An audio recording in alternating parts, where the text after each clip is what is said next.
사도신경으로 신앙 고백하시겠습니다. 전능하사 천지를 만드신 하나님 아버지를 내가 믿사오며 그 외아들 우리 주 예수 그리스도를 믿사오니 이는 성령으로 잉태하사 동정녀 마리아에게 나시고 본디오 빌라도에게 고난을 받으사 십자가에 못 박혀 죽으시고 장사한 지 사흘 만에 죽은 자 가운데 다시 살아나시며 하늘에 오르사 전능하신 하나님 우편에 앉아 계시다가 저희로서 산 자와 죽은 자를 심판하러 오시리라. 성령을 믿사오며 거룩한 공예와 성도가 서로 교통하는 것과 죄를 사하여 주시는 것과 몸이 다시 사는 것과 영원히 사는 것을 믿사옵나이다. 아멘. 하나님 말씀은 마태복음 27장 45절에서 50절 교독하겠습니다. 신약성경 50쪽에 있습니다.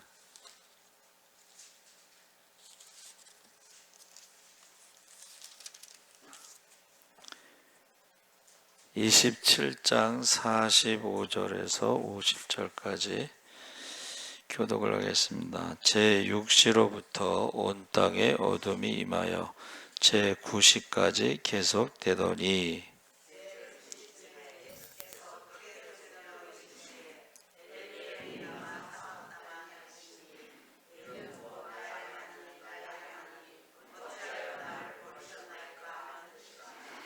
거기 섰던 자 중 어떤 이들이 듣고 이르되 이 사람이 엘리야를 부른다 하고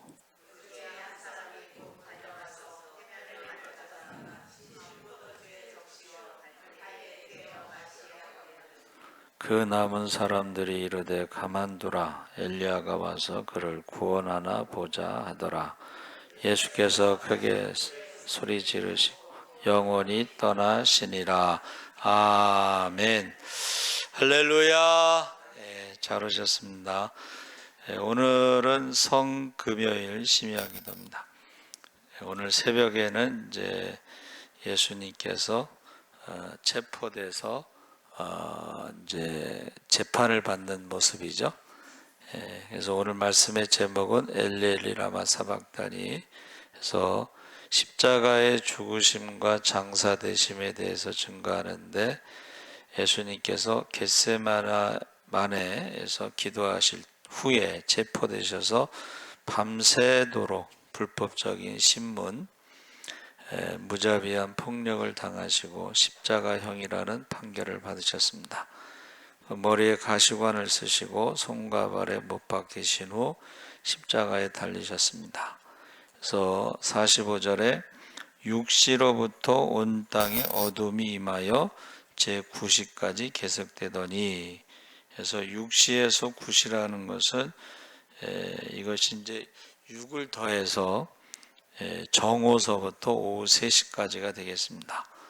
그래서 우리가 해가 빛을 잃고 온 땅이 어둠이 가득했던 때 정오 12시서부터 오후 3시까지, 그때가 사실은 하루 중에 햇살이 가장 강할 때죠.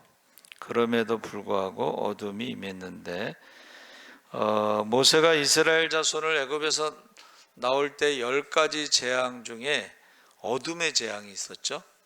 흑암. 그것은 태양신을 심판하는 것입니다.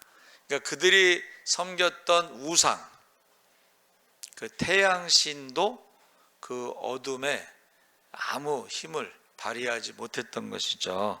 그래서 그때요 9번째 재앙이 이제 흑암 재앙인데 3일 동안 온 땅에, 애굽 땅에 짙은 어두움만 가득했다. 이 3일 동안 어두움이 있었다는 것은 굉장히 큰 어떤 지구에 큰 변화가 일어납니다. 그래서 일식이나 월식이나 뭐 이럴 때 보면 태양빛이 잠깐 뭐 한 30분, 뭐 일식이나 월식이 뭐 1시간 뭐 요 상간에도 태양 그 지구에 많은 변화가 있습니다. 그래서 이 어둠으로 애굽을 심판하시는데, 이 어두움은 모든 인간의 죄를 대신해서 예수님께서 심판을 받으시는 심판의 표현입니다.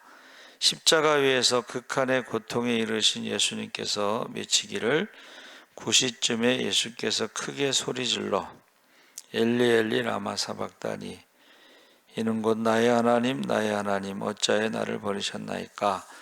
그래서 신약에서 말하는 것은 아람어 사박단이고, 시편 22편 1절에는 히브리어 아자부탄이라고 그랬는데, 이게 버리셨다라고 번역했는데 사실은 그 아자부탄이는 수리하다 뭐 이런 의미가 있어요. 자, 죄와 사망의 저주 아래 있었던 세상을 예수님이 죄값을 치르시면서 세상을 다시 수리하시는, 다시 고치시는 어떤 그런 의미가 있습니다. 그래서 예수님께서 십자가 위에서 7마디 말씀을 하셨는데 그것을 가상칠언이라고 부르죠. 그 중에 누가복음에 기록된 것이 3개, 요한복음에 기록된 것이 3개, 나머지 하나가 바로 46절에 엘리 엘리 라마 사박단인데, 이것은 유일하게 두 복음서 마태복음과 마가복음에 기록되어 있습니다. 그래서 예수님께서 인간을 건져 올려주시기 위해서 십자가 위에서 성부 하나님께 버림당하실 정도로 자신을 버리셨다. 그래서 세상을 다시 만드시는 그런 의미가, 그런 시간이 필요한 거죠. 그래서 애굽에서 430년 동안 있으면서 하나님의 나라의 백성으로 이렇게 번성했죠. 그리고 바벨론에서는 70년 동안 우상을 섬긴 죄값을 치르면서 어떻게 해요? 다시 태어나는 것입니다. 근데 예수님이 3일 동안 이제 무덤에 있으시면서 그 3일 동안이 결국은 어떻게 해요? 다시 죄와 사망의 저주에서 생명의 성령의 생명의 말씀으로 우리를 하나님의 자녀로, 하나님의 백성으로, 그리고 이 땅에 하나님 나라가 다시 회복된 것입니다. 그래서 요한복음에 나오는 것 나머지 하나, 그 46절에 엘리엘리 라마 사박다니가 결국은 다시 수리한다, 이런 의미가 있다는 거죠. 그래서 마치 사람이 죄를 속하기 위해서는 흠없는 어린 양을 번제단에서 태워버린 것처럼 세상 죄를 지고 가는 하나님의 어린 양이라고 표현하고 있습니다. 기도 드리실 때 사람들의 반응이 47절 49절에 어떤 이들은 듣고 이르되 이 사람이 엘리야를 부른다. 그러니까 엘리 엘리 라마 사박다니를 크게 소리 지르셨는데 이거를 못 들은 거예요. 그리고 엘리야를 부른다라고 들은 거죠. 그중 한 사람이 달려가서 해면을 가져다가 신포도주에 적셔서 갈대에 깨어 마시게 하거늘, 그 남은 사람들이 이르되 가만두라, 엘리야가 와서 그를 구원하나 보자. 그래서 이 극한 고통을 당하실 때에 엘리 엘리 라마 사박단이라고 부르실 때에 사람들에는 귀에는 엘리야로 들렸다는 것입니다. 그 해면은 물과 같은 액체를 빨아들일 수 있는 일종의 스펀지와 같은 것인데, 이것은 십자가 사형수에게 베푸는 최후의 혜택. 원래는 그 쓸개를 탄 포도주를 그 사형수에게 주는 거예요. 고통을 잊게 하기 위해서. 근데 34절에 예수님께서는 그 쓸개를 탄 포도주, 고통을 잊게 하는 것을 거부하셨어요. 그냥 십자가의 고통을 다 받으신 거예요. 그래서 식초와 같았던 신포도주는 입을 이렇게 적셨는데, 그것을 주는 사실조차 조롱하는 것처럼 그렇게 했다. 그러니까 식초를 주는 것을 조롱하는 것처럼 줬다는 것이죠. 그래서 예수님께서 입으로 손과 발에 박힌 못뿐만 아니라 입으로 당하는 고통까지 감당하셨다. 그래서 엘리야가 와서 그를 구원하나 보자. 이건 조롱입니다. 그때에 마지막 숨을 내쉬면서 크게 소리 지르시고 영원히 떠나시니라. 그래서 가상 7원 중에 마지막 두 말씀이 뭐예요? 다 이루었다. 아버지여 내 영혼을 아버지 손에 부탁하나이다. 그리고 떠나가시니라. 그래서 여기서 영혼이 아니라 예수께서 떠나가시니라. 십자가에 달리셨지만 스스로 죽음의 길을 가신 것입니다. 그래서 죄악의 본성으로 인해서 죽음에서 죽임을 당할 수밖에 없지만 예수님께서는 능동적으로 자신을 죽음에 내어주셨다. 희생 제물로. 그때 이제 51절 53절에 성소 휘장이 위로부터 아래까지 찢어져 둘이 되고 땅이 진동하며 바위가 터지고 무덤들이 열리며 자던 성도들의 몸이 많이 일어나되 예수의 부활 후에 그들이 무덤에서 나와서 거룩한 성에 들어가 많은 사람에게 보이니라. 이것은 네 가지 초자연적인 현상이 나타났는데 이것이 정오부터 오후 3시까지 어둠이 임했고 성소와 지성소의 휘장이 위에서 아래로 찢어졌는데 이것이 휘장은 청색, 자색, 홍색 실로 모시실로 짰는데 그 길이가 15에서 20m. 그러니까 성소하고 지성소의 높이가 굉장히 한 20m 정도 굉장히 높다는 거예요. 그렇죠? 그리고 폭이 한 10여 미터. 그러니까 두 개로 나눠져 있어 이렇게 가운데로 들어가는데 한 10여 미터 정도 폭이 된다. 그러니까 5m, 5m 정도 폭이 된다는 것이고 두께는 한 10cm 정도가 되는데 이것은 여러분 그 휘장을 정결하기 위해서 빨대가 있어요. 그 무게가 얼마나 무거운지 제사장 300명이 힘을 모아서 그것을 달 수 있었다. 황소에 메어두고 찢으려고 해도 찢어지지 않았다. 그런데 이것이 예수님이 돌아가실 때 찢어졌다는 거예요.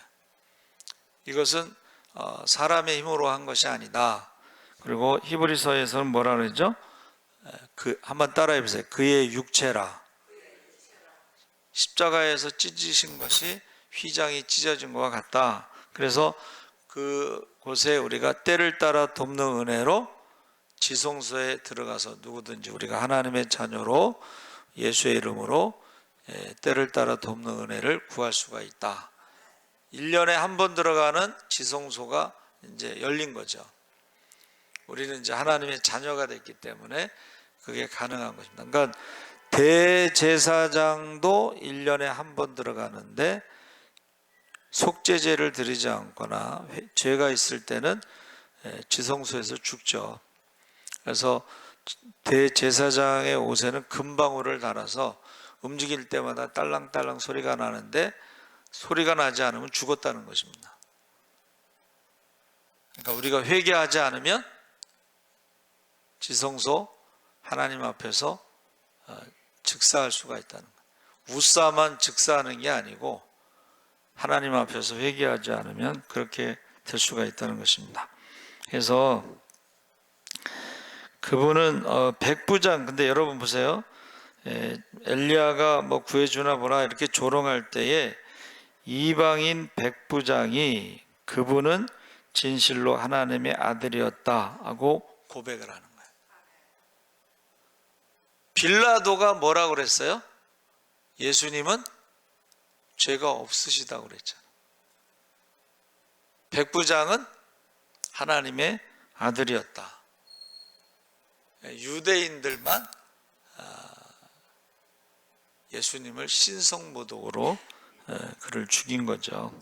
55절 56절에 예수를 섬기며 갈릴리에서부터 따라온 많은 여자가 거기 있어 멀리서 바라보고 있으니 그 중에는 막달라 마리아와 야고보와 요셉의 어머니 마리아와 세베대의 아들들의 어머니도 있더라. 그래서 예수님께서 이 세상에서 마지막 호흡을 내쉬는 순간까지 그 모습을 지켜본 사람들은 12제자가 아니라 여인들이었다. 또 우리가 이제 주일 새벽에 우리 말씀을 나누겠지만은 부활하신 주님을 처음 만난 사람들도 여자들이었다. 마지막 모습도 여자들이고 처음 본 사람도 여자들이었죠. 그래서 예수님의 그 57절, 66절에는 이제 예수님의 장례와 무덤 경비에 대해서 증거하는데, 저물었을 때의 아리마대의 부자 요셉이라는 사람이 왔으니 예수의 제자라 빌라도에게 가서 예수의 시체를 달라 하니 이에 빌라도가 내주라 명령하거늘. 이게 저물다라는 것은 이제 해가 지기 직후인데 오후 6시경을 말하고, 그 유대인들은 장례식을 바로 당일에 치르죠. 그래서 그 예수님의 시신을 요구했을 때 그걸 빨리 내준 것은 장례 6시가 되면 이제 하루가 또 시작되기 때문에 빨리 내준 거로 보고 있습니다. 근데 우리가 보면은 예수님이 이 세상에 오실 때 요셉의 아들, 목수의 아들로 오셨고, 마지막 장례식에도 요셉에 의해서 시신이 거두어졌죠. 그래서 여러분, 저는 이제 성지순례를 꼭 가서 예수님의 그 무덤을 한번 보고 오면 좋겠다, 이제 그런 생각을 갖고 있습니다. 굉장히 큰 동굴 무덤인데 무섭죠. 그래서 예수님의 시신을 이제 요청했을 때 안식일이 시작되기 전에 그것을 이제 안식일 날은 시신을 내어줄 수가 없어요. 그러니까 안식일에는 장례식을 치를 수가 없습니다. 그러니까 안식일 전에 시신을 내어달라고 했기 때문에 바로 내준 거죠. 그래서 59절 61절에 요셉이 시체를 가져다가 깨끗한 세마포로 싸서 바위 속에 판 자기 새 무덤에 넣어두고 큰 돌을 굴려 무덤 문에 놓고 가니, 그러니까 이 그 동굴 무덤이 굉장히 커요. 입구가 거기를 큰 돌로 막았으니까는 여자들 3명이 가서는 그것을 옮길 수가 없는 거죠. 근데 이제 그 걱정하고 이렇게 갔는데, 이제 주일날 새벽에 그 보면은 걱정하고 가는데 누가 이제 돌을 옮겨 놓은 거예요. 근데 그 들어갔더니 거기에 어떤 청년이 앉아 있더라는 거죠. 세마포는 당시의 최고급 천이고 깨끗한 세마포는 비싸고, 그래서 요셉이 예수님의 장례에 정성을 다했다는 것을 강조하고, 한 번도 사용하지 않은 새 무덤이기 때문에 예수님의 부활이 더욱 또렷해지는 것이다 그랬습니다. 그래서 저와 여러분이 제자의 모습, 예수님이 돌아가셨을 때에 어떻게 했느냐, 그 제자의 모습, 최선을 다하는 것이죠. 62절 64절에 그 이튿날은 준비일 다음 날이라 대제사장들과 바리새인들이 함께 빌라도에게 모여 이르되, 주여, 저 속이던 자가 살아있을 때에 말하되 내가 사흘 후에 다시 살아나리라 한 것을 우리가 기억하노니.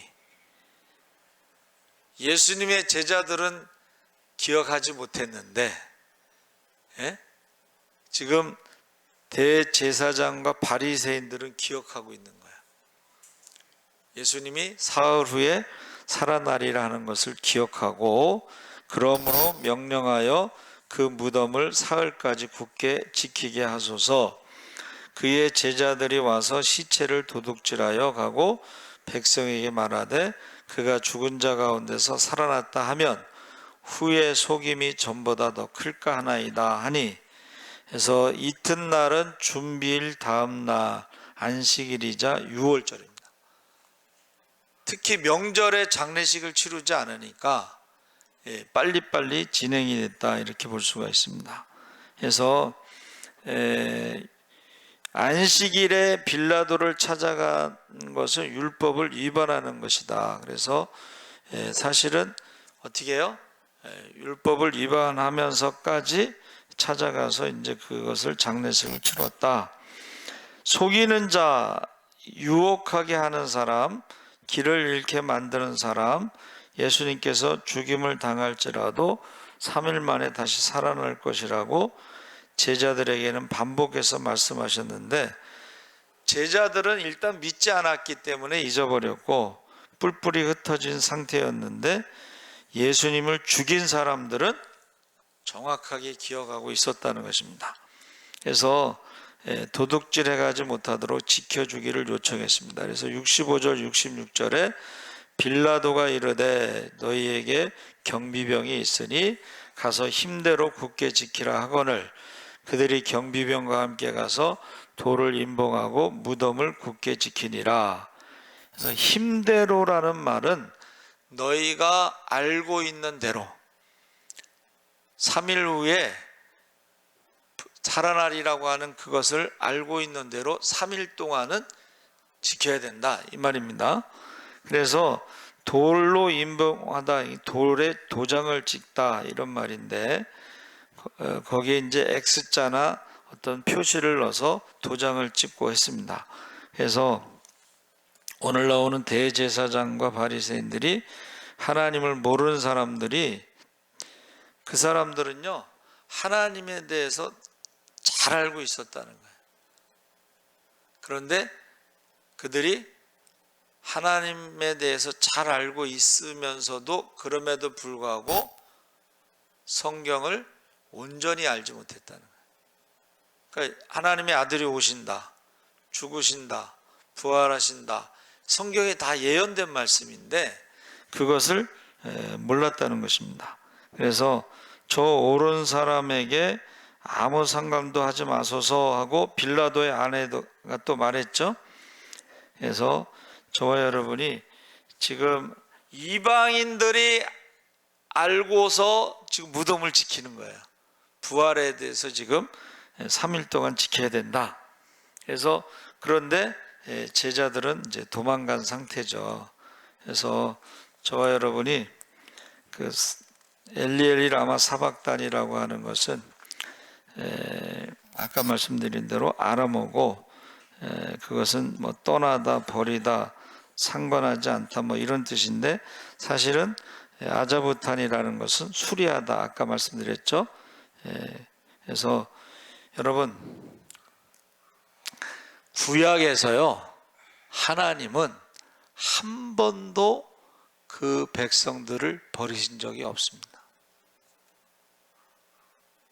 하나님의 자녀들을 한 번도 버리신 적이 없어요. 이게 아람어기 때문에 버렸다라고 번역했지만 원래 히브리어 아자부타니는 수리하다라는 뜻이에요. 자, 바벨론 포로로 잡혀갈 때에 사람들은 망했다라고, 심판으로 망했다 그러지만, 성경은 여러분, 하나님은 하나님의 백성을 가르치시기 위해서 교훈을 주시는 것이고 새롭게 하시고, 내가 너희에 대한 내 생각을 안 하니, 우리가 뭐라 그랬어요? 하나님이 너희에게 희망, 소망. 그러니까 하나님은 한 번도 버리신 적이 없어요. 그 아자부타니는 버린다는 뜻이 아니라 새롭게 한다는 뜻이에요. 그러면 희망이 뭐예요?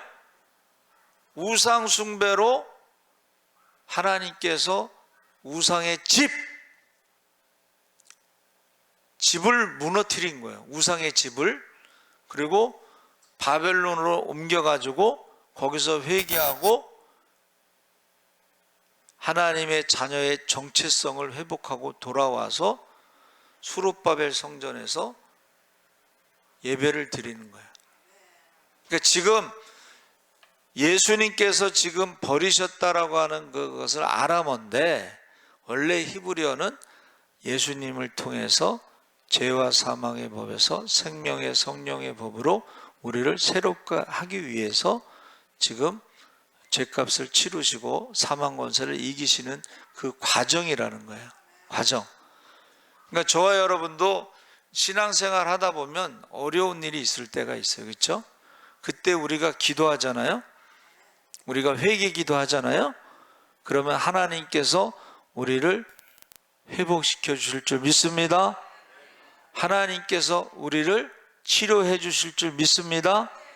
하나님께서 우리를 축복하실 줄 믿습니다. 그래서 바벨론에서 돌아올 때 하나님이 하신 말씀이 뭐냐면, 너희가 기도가 끝나기 전에 응답하리라. 너희가 먼저 그의 나라와 그 일을 구하고 회개 기도했을 때에 너희가 구하지 않은 것을 주리라. 약속하셨거든. 사방에서 하나님의 백성들을 모으고, 사방에서 이방인들이 하나님을 두려워해서 예루살렘 성전에 와서 예물을 드리는데 24시간 365일 성전문을 닫지 못할 것이다. 여러분, 오늘 제가 이제 성금요일이라고 이제 문자를 다 보냈는데, 예수님의 고난 주간과 상관없이 신앙생활하고 성금요일날 심야기도와 상관없이 잠자는 자들, 새벽기도 때 잠자는 자들, 주님의 부활주일에도 예배 안 드리는 자들, 성탄절에도 예배 안 드리는 자들, 구원받을 만한 믿음이 있는가 확인해 보라 그랬잖아요. 예수님의 십자가와 상관이 없이, 고난주간과 상관이 없이, 부활주일과 상관이 없이 신앙생활하는 것은 굉장히 위험한 거죠. 예수님의 고난주간에 잠자는 자들,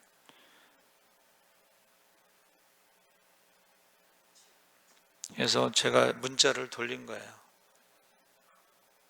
문자를 고난 주간만이라도, 아니면 성금요일날 심야 기도만이라도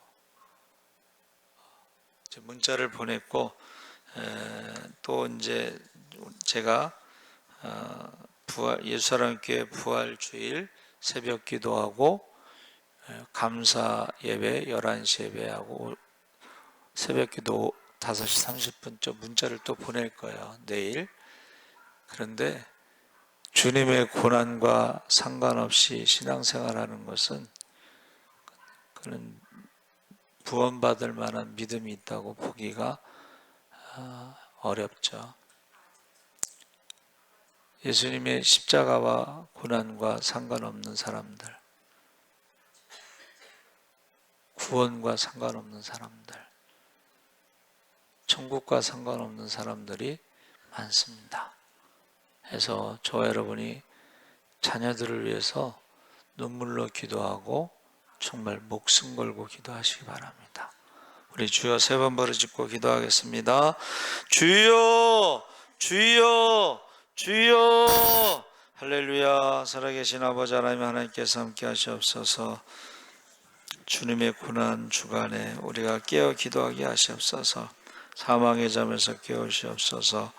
우리 혈통의 자녀와 믿음의 자녀를 위해서 눈물로 기도하게 하여 주시옵소서. 주님 다시 오실 때 믿음을 보겠느냐 하셨습니다. 우리가 세상을 이길 수 있는 믿음으로 살아가게 하시옵소서.